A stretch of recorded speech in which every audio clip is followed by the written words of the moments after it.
Pour les Sud-Africains engagés aux côtés des Palestiniens, le mandat d'arrêt contre Netanyahou est une grande victoire. Au cours de l'année passée, le gouvernement est allé jusque devant la Cour internationale de justice qui traite des différends entre États pour accuser Israël de génocide à l'encontre des Palestiniens.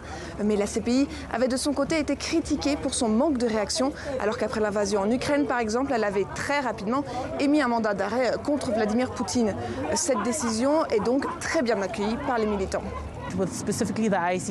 Nous sommes contents de voir enfin que ce n'est pas la couleur de votre peau qui détermine si la CPI agit, mais des critères d'humanité.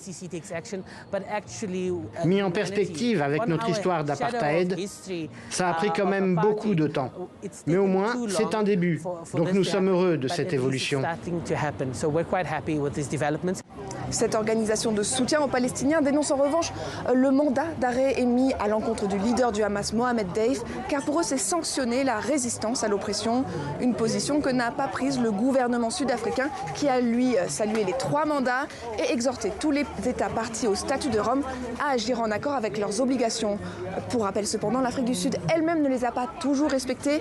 Elle n'avait ainsi pas arrêté Omar el-Béchir en 2015, l'ancien président du Soudan sous le coup d'un mandat d'arrêt international, et émis des réticences à arrêter Vladimir Poutine s'il venait en Afrique du Sud.